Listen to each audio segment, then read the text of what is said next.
Coming up next, the Spookening finishes its week-long scare-a-thon with probably the best thing that we did. Algernon Blackwoods, the Willows. Algernon. Did I say Algernon? You did. No!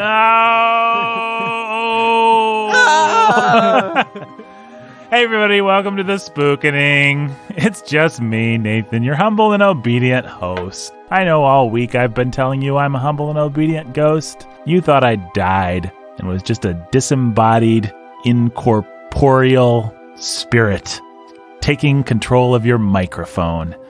That's what you thought. Ghost in the machine. The ghost in the machine, as it were. But folks, that's not what I am. I'm your humble and obedient host, just a dude here celebrating Halloween with a couple of his good friends. You got Brandon. Well, we've called him Brandon Chast Fiend. Uh-huh. But he's not really a fiend. He's a great guy. Hey. Everybody loves him. Hey. Children get on his lap. They wish for things. He travels around the world in a sleigh. He's Brandon Chastain. Hey, Nathan. Turn on that Christmas music. Ho, ho, ho. Day after Halloween. Merry Christmas. We're just Forget sitting the here day eating after our Thanksgiving rule. Reese's pumpkins. Mm-hmm. Those things are good.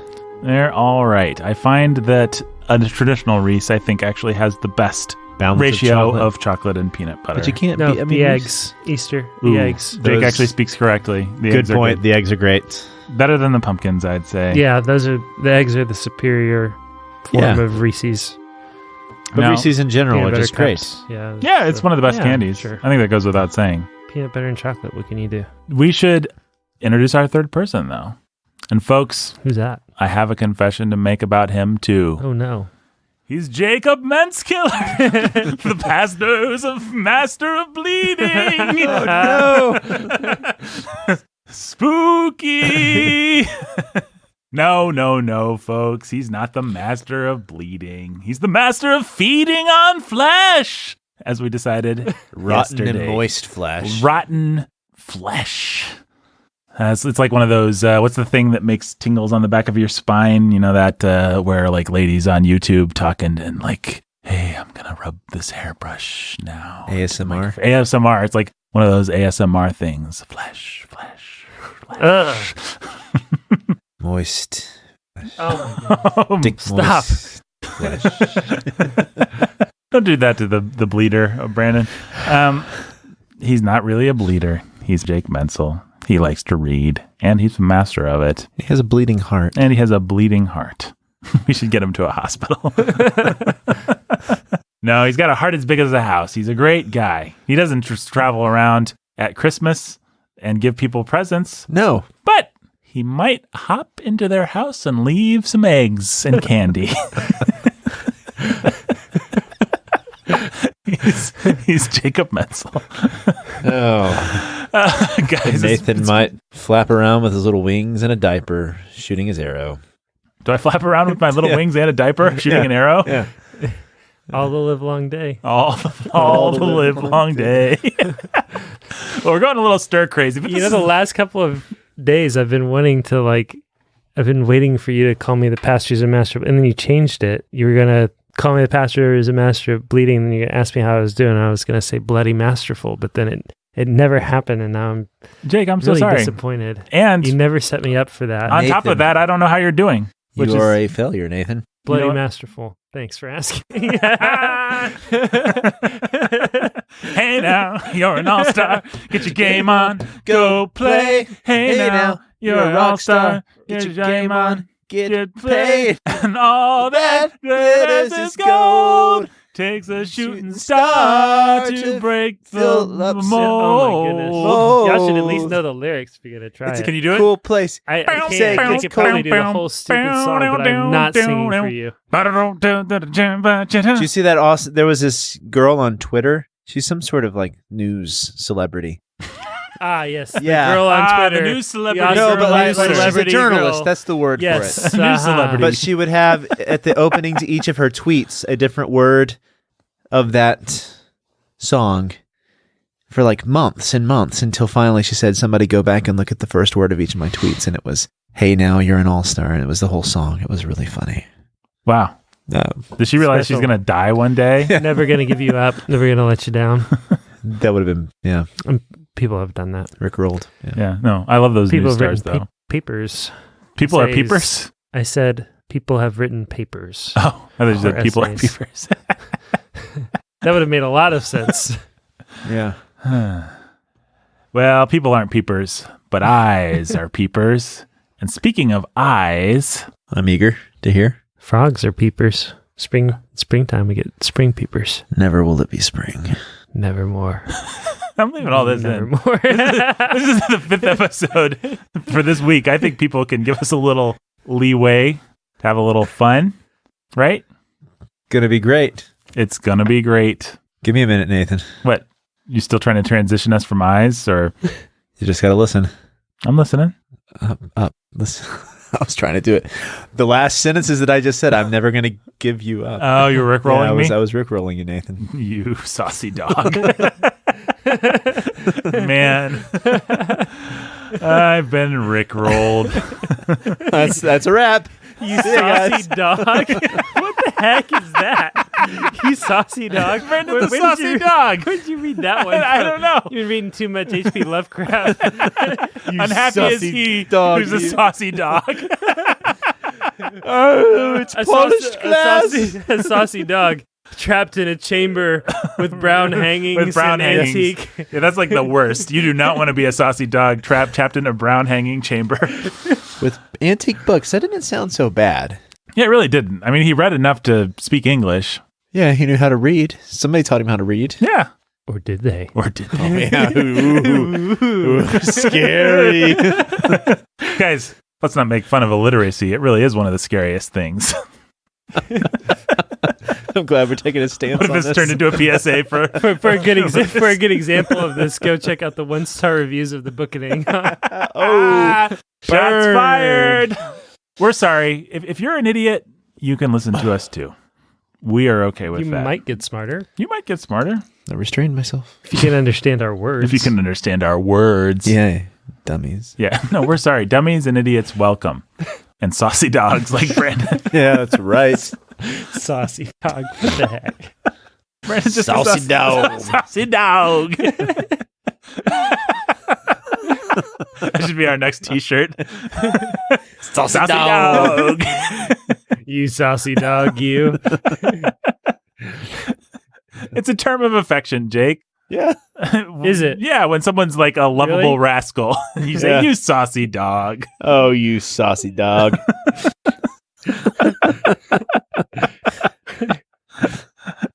Apparently, it's a barbecue joint I was about to look at it too. in Jonesville, wherever that is. There we go. Jonesville, Michigan. Jonesville, Michigan. We could Saucy go dog. there. I think I've been there. You've been to the Saucy Dog? I think I have. Were there a bunch of saucy dogs in there? Wait, hang on a second. No, I really think I have been there. Hang on, I'm looking this up. In Michigan. I really think I've been You know there. where I've been in Michigan? Where? Gizzard Gizzard? City. I have definitely not Michigan been to the Saucy Dog. I apologize to anybody who got really excited and said, "Hey, I know the Saucy Dog, and that's Jake, cool. It's like my I hate own." to break it to you. Exactly one person got excited about the idea that you'd No, been to listen. the Saucy Dog. No, listen. Jonesville or whatever. Have you been to has Jonesville? Tons of fans. No, I doubt it. Where is it? Way up north in Michigan? It's between Battle Creek and Ann Arbor, but south. Driving distance. 5 hours. Let's go. Let's go. Saucy dog. Anybody who wants to meet us up there? We should see if the Saucy Dog wants to support the Bookening. Yeah. We would advertise the Saucy Dog. People, do it on Facebook, Instagram. Get out there. I wonder what's the name of Hashtag saucy dog. Hashtag Saucy Dog. the restaurant that I... The Stray Dog was what I was thinking. You went to the Stray Dog. I've heard of the stray dog. I would not call anybody a stray dog. No. Maybe a literal canine that was lost. I would call a You stray look like dog. a stray dog. Yeah. Yeah, then that would be accurate. That would just be an accurate moniker for said canine. All right, guys. Best episode ever. This is a good episode. What All are we right. talking about? We're talking about another saucy dog. The saucy dog of weird fiction. Algernon Blackwood. Yeah. Saucy Dog. 4.5 stars, 675 reviews. Ooh. Yeah, Jake, it says it's the number 1 of 6 restaurants in Jonesville. There's only 6. No, yeah, it's the number 1 of 10 restaurants. Is it a hot in dog Jonesville. joint? Is that what you said? Yeah, Oh, it's it a looks- barbecue. No, it's a Chinese place, Brandon. It's I don't know why that made me so angry. it's barbecue. Yeah, it's like barbecue. It looks like Saucy Dogs barbecue, but it looks like they do have quite a hot dogs and bratwurst seem to be heavily featured on the menu. From what I Worth can it. Let's tell. go. there's a picture of a hot dog covered in sauce here. You can But imagine. you also have some like just standard fare barbecue things. I mean, no, that's what everybody thinks of with their hot dog is sauce all over it. Now here's a review. This one says, "Oh my, Texas burrito was awesome. Baked potato was good, but I got a glance of the nachos on my way out, and the nice gentleman let me take a picture. Oh me, I am going back for nachos."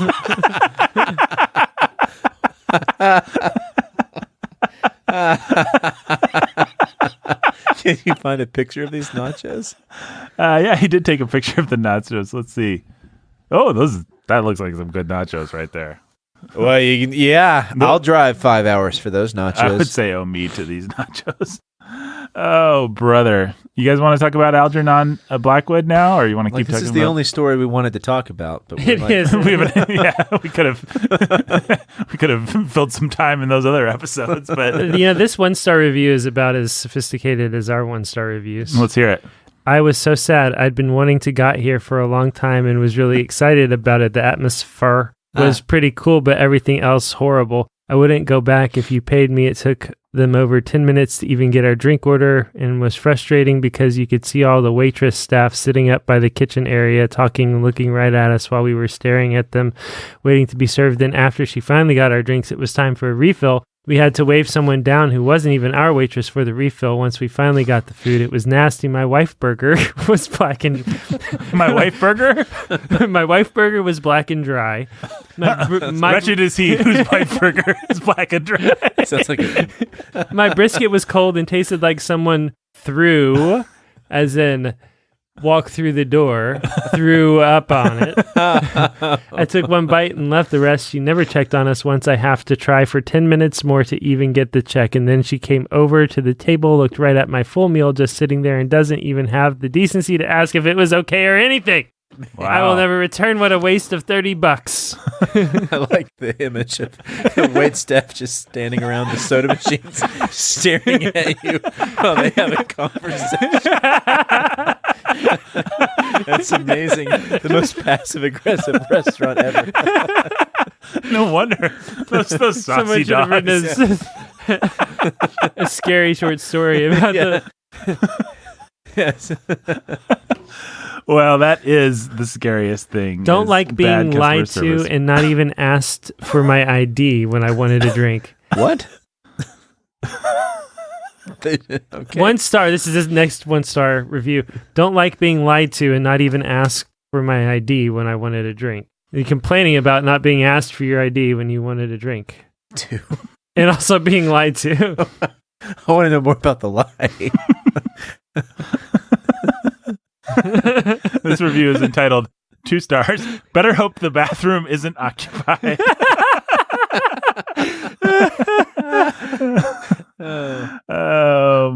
We should have a show that we just read. we just read restaurant reviews. It was hot, and the flies were attacking us the entire time we were trying to eat. And before we even finished eating, we were both, and that's capital, running to the bathroom! Exclamation point. The wife ended up sick and throwing up as soon as they got home. Wow. I like this one. This is a 1-star review. Thin, dry, burnt burgers, server nerve. Thin, dry, burnt burgers. Thin, dry, burnt burgers. Server never asked us if we wanted. It's like almost like it's poetry. Mm-hmm. Thin, dry, burnt burgers. Server never asked us if we wanted a remake or something else. Very disappointed that they didn't offer pulled chicken barbecue either. I almost think you could say that to the "It's the End of the World" by Thin, Dry, burnt burger. Speaking of what doesn't get 1 star in my book, Yeah. this story. Yeah. You guys ready to talk about this story now? I think so. Okay. Let's talk about Algernon Blackwood. As I was saying earlier, the saucy dog of literature. Algernon Blackwood lived from 1869 to 1951. Born 10 years after Edgar Allan Poe died. A lot of people see him as kind of a linchpin in between Poe and the more modern era of the weird tale. But I don't think that's really true, because I don't really think Algernon Blackwood was building on what Poe did. Poe did like dark psychological stuff, and Algernon Blackwood couldn't be less interested in that kind of stuff. Let's talk about this Blackwood, though, fella. Like I said, he was born 10 years after Poe. His father was a post office administrator and was very strictly religious. And old Algernon Blackwood was not a fan of being the son of a strictly religious fella. One day he discovered Buddhism and got into it and never looked back. I think unlike anybody else that we've really read, or at least much more to a much higher degree than anyone we've read this week for our Scarathon, he was a true believer, actually, in a lot of this stuff. He was into, like, how do you say it, Rosicrucianism. He was a member of the Ghost Club, which is the oldest paranormal research society in the world, founded in merry old London. He was a member of the Hermetic Order of the Golden Dawn, which is a secret occult society that's been around since the 19th century. He was into Hermetic Order of the Golden Dawn. Was that Theosophy? All that kind of stuff. Metaphysical, paranormal, occultic, ritual, magic stuff. Yeah. So Blackwood is into that kind of stuff and believed in it. He was also, as you might imagine from reading this story, really into nature. Avid outdoorsman, famous skier, hiker. I did not look this up, but I would not be surprised if he'd been down the Danube and been in that region. Certainly reads like he has, or at least he'd done his homework on it. To back up, though, he became a prolific writer of short stories, novelist, and plays. Wrote a lot of plays for children. Those don't really still exist. They were performed, but not republished. So he was just a prolific writer. He wrote a ton of stuff. A lot of it is supernatural or weird fiction, but it's not the kind of weird fiction. Like I said, and this is pretty much all I'll say about him, he's not really in the lineage of Poe because A, he was a true believer in the supernatural and Eastern philosophy and all that kind of weird stuff. B, he kind of liked it, right? Like he was always he really was striving more for a feeling of awe than anything else in a lot of his stories. He wanted you to be in touch with what the beyond and to feel horror. Yes. I mean, he wrote some stuff that was scary. And I think The Willows is pretty spooky. Yep. I was actually spooked out reading it last night, which doesn't usually happen to me. But he really wanted to, as much as scare you, he wanted to evoke that feeling of awe of the other, of these metaphysical realities that are beyond us. And he was really good at it. It was kind of a new thing. I mean, Lovecraft keyed off of this, not so much in The Outsider, but in most of his work, he keyed off of it. You can see how, Edgar Allan Poe is really in the tradition of, well, he invented the tradition of psychological horror. He looked inside. And then a lot of people did things that were outside, but they were still inside. They were based in some kind of psychology. Like a vampire makes us think about lust. It makes us think about the ways that we prey on each other. Zombie movies are always about how, the real monster is man and what happens when society crumbles. A lot of horror is about us and the evil that lurks inside. Blackwood generally couldn't care less about that. He wants to get at this sense of the other, of what's across the veil, of the things that are kind of creeping through the tears in the fabric of reality. And he's really good at it. And The Willows is a really famous story, his most famous story, his masterpiece, and the best example. If people want another one, The Wendigo is his other story that's him? Stood the test of time. Huh. Well, there's probably more than one thing called The Wendigo, because I've heard of The Wendigo. Yeah, it's similar to this, guys go into the woods and there's this creature and there's lore about it. And vague interest perhaps is that he was single, is a little bit like H.H. Monroe. He was single his whole life, and I didn't look up whether he was homosexual. It certainly wouldn't surprise me. I'm guessing there's speculation about it because he was just this weird dude that was into writing and exploring strange esoteric philosophies and Gnostic wisdom. I know what the Hermetic Order of the Golden Dawn is. But Aleister Crowley was a part of that. Aleister Crowley, that's right. Famous mystic. Yeah, they were into perverted stuff. Cultist. The nice thing about Blackwood is that he came in an era where you couldn't just smother people with all the nastiness. Like you literally couldn't put it in a story if you wanted to get it published. So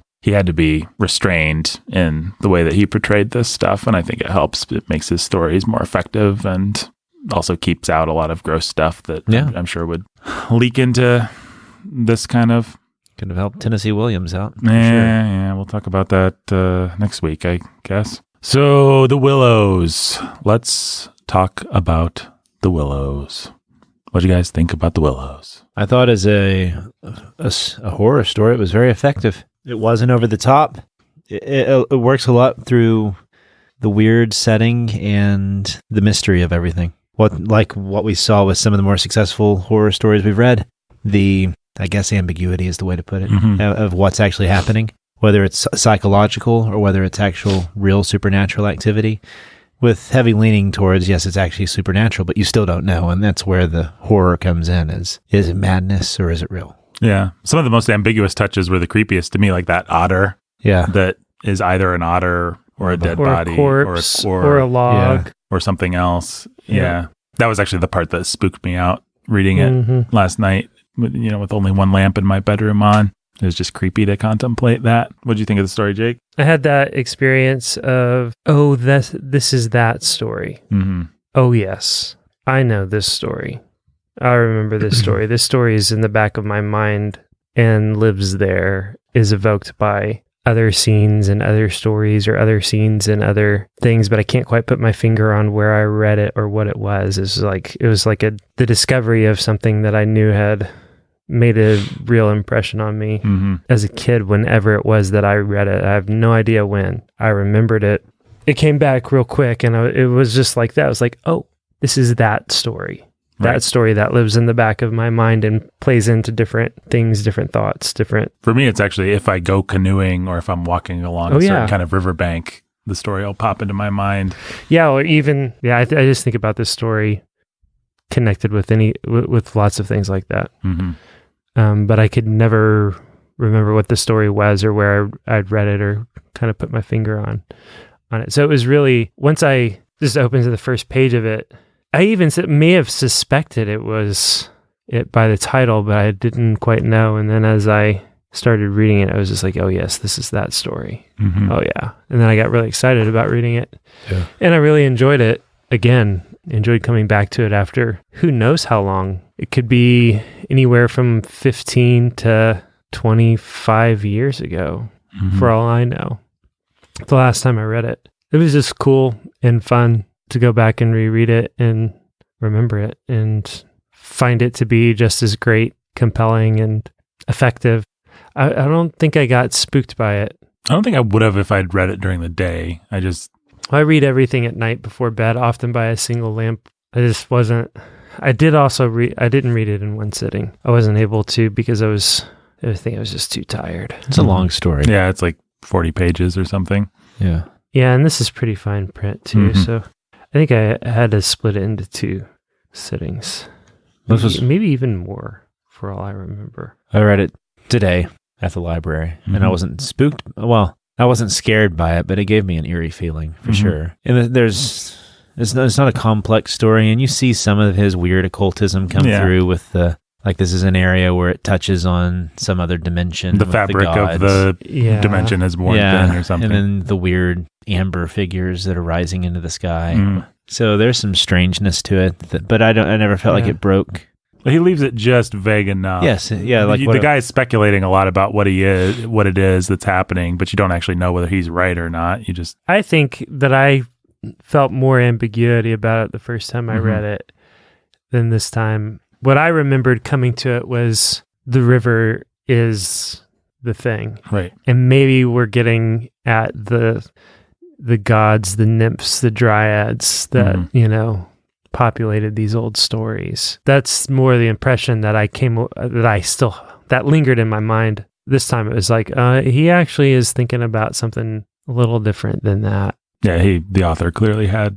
By the way, this is a good answer to the Bacchanal and Prince Caspian. What I was thinking, yeah. If you actually ran into Greek gods, this is a lot more what it would feel like. Yeah, that's right. Then they would want to murder you. Right. Or demand a sacrifice of some sort. Yeah. So that would be Edmund floating in the water. Yeah, it's Edmund floating in the water. So what is it that makes this story effective? We've talked basically now for 4 days about stories that we did not think were very effective at all, besides Sridni Vashtar, which was kind of just doing its own thing and was fun. But Poe didn't scare us or work for us or feel effective. Lovecraft just seemed silly. And what was the other one? Young Goodman Brown. We could argue about whether it was good or not, but none of us were, swept away by the tale telling of. Well, I mean, like what worked in the Mask of the Red Death was still the setting, that eerie, weird setting. Yeah, which is what works well in a horror story, and I think we talked about how it worked well in that story as well. Right. Well, I wonder how many times I can say the word "well." Well. Yeah, well. And it's similar here. You have this weird unknown place that is kind of like places you've seen before and yet not, because it's islands that are falling apart. It almost has this dream world quality to it. Yep. And that's what worked well with the castle, the walls in the rooms and the colors. And then you had the willows, which are always a tree that's associated with either sadness or despair or something. The willows are strange trees. And so it's this world that has almost a semblance of beauty to it, but also sinisterness, so that it can throw you off guard at first. They're rolling on the sand together and having a good time with their canoe. And then everything starts to go badly. Yeah. But what's great about it is you never really know for sure what it is. Good horror, even today, successful horror still borrows from the same tropes. Like this kept reminding me of the Blair Witch Project. Yeah, I thought about that too. So there's something there. You think there's something there, but you're not quite sure what's going on. It starts out as a joke. You're warned not to go do the thing. You think, no big deal. We'll figure it out. It'll be all right. You start to get in over your head. Things start to get a little eerie. And that ominous feeling just kind of keeps growing as you start to realize that maybe you're not alone. Maybe there is some kind of malevolent force or power out to get you. And you want to tell yourself that's ridiculous. That of course there's not. And it's really sympathetic to have these characters that are going to be in denial about it, afraid to acknowledge the reality of it because of what might happen if you do. And you've been in that place. Every little kid in a hallway, when they need to go to the bathroom at 2 a.m, has had that feeling of what if, but if I let myself think the thing, or if I don't you work yourself up into all kinds of horror. Right. And you don't even have to be a kid to do it. Let's be honest. It can happen.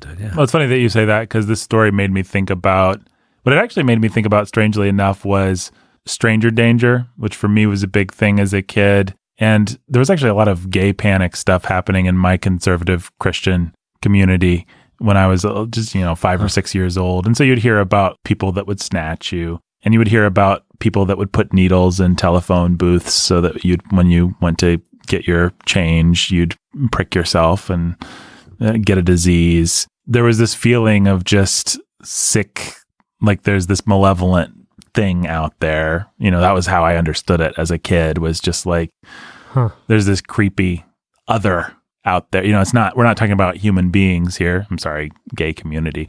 But we're not talking about anything that's understandable, anything that's rational, anything that makes sense, anything that's rooted in anything that I would sympathize with or understand. We're just talking about something that is malevolent and is other and is out to get me if I cross the wrong threshold, if I get lost at the mall, if I don't keep up with my parents, just that weird feeling of there being some malice lurking out there. The story evokes really effectively.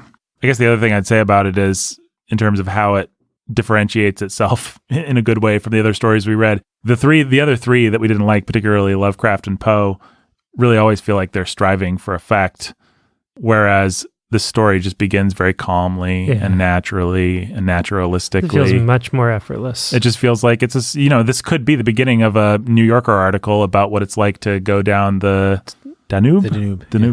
It really could. And the horror kind of sneaks up on the story, and the author allows it to. Part of the craft is to make it seem like, well, I didn't mean for it to be scary. That's just what... They didn't mean for it to be scary when they went out on their journey either. Yeah. Right.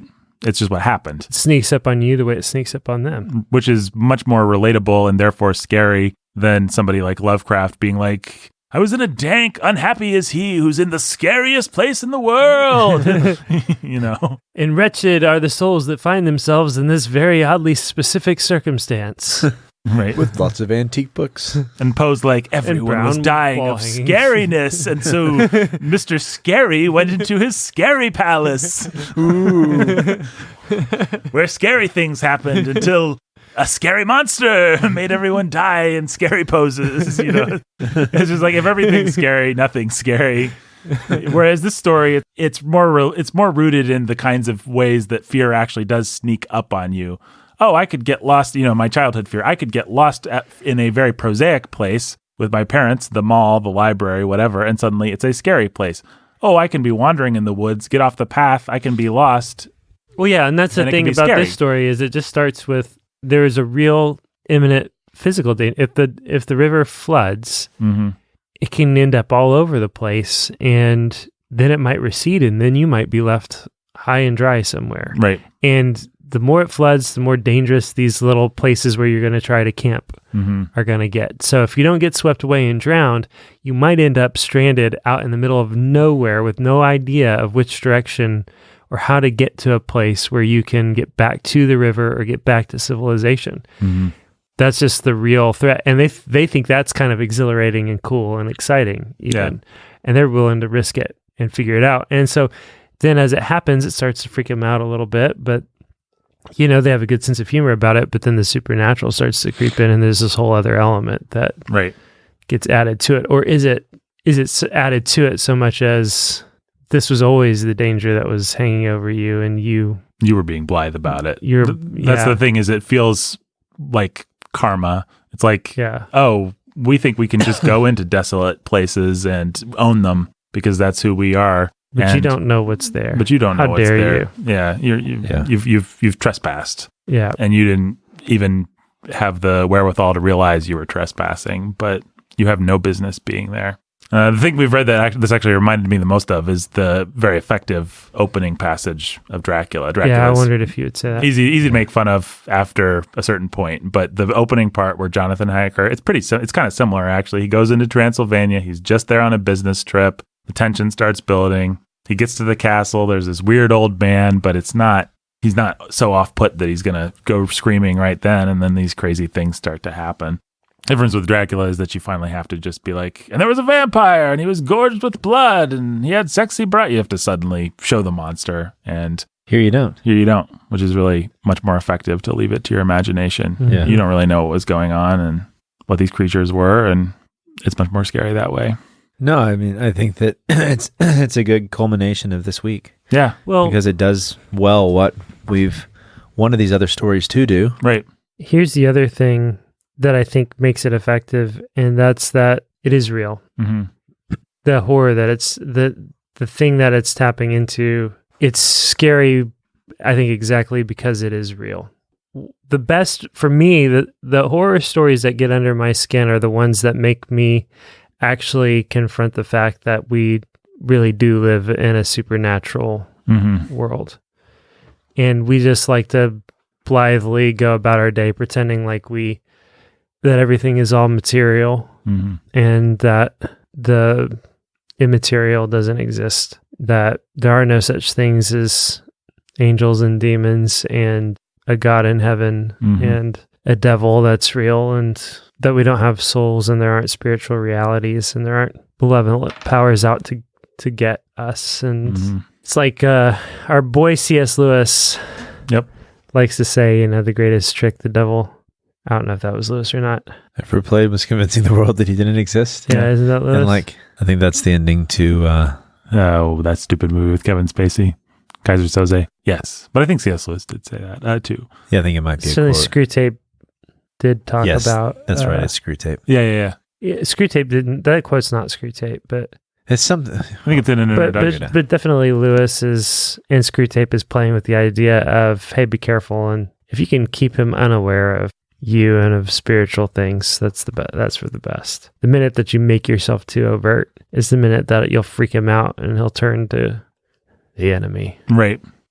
Well, That's a great point. What I actually thought you were going to say also is it just reminds you that this story, as one of you was pointing out earlier, it barely needs the supernatural. Right. Because these guys already trespassed in a dangerous place in the world. Have some respect for nature. A place that could kill them. This could be an Into the Wild type story.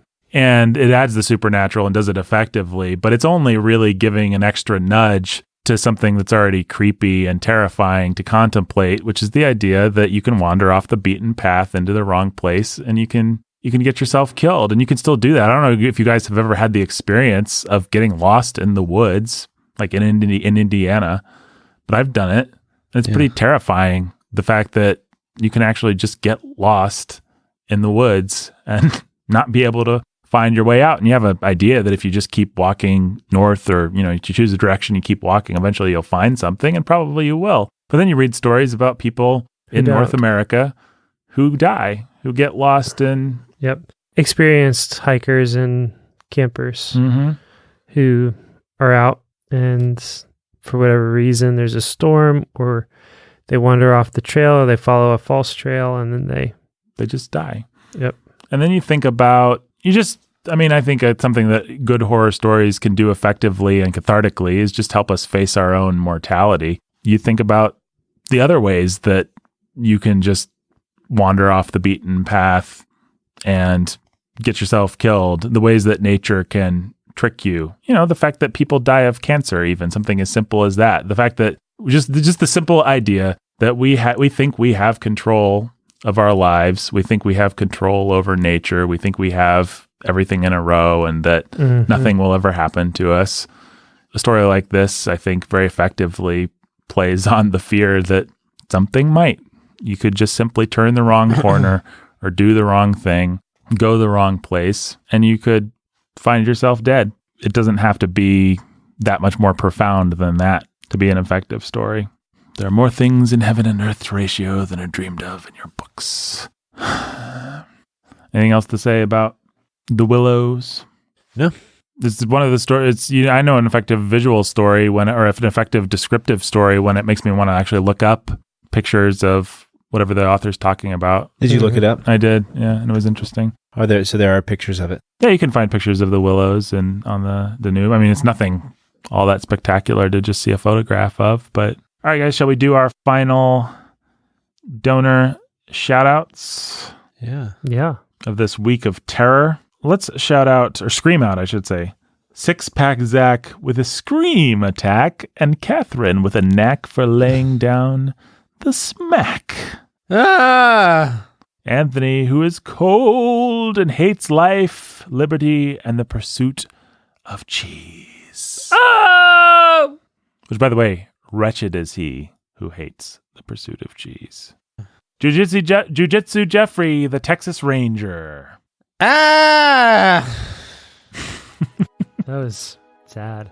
And of course, Rachel. Thanks for your support, guys.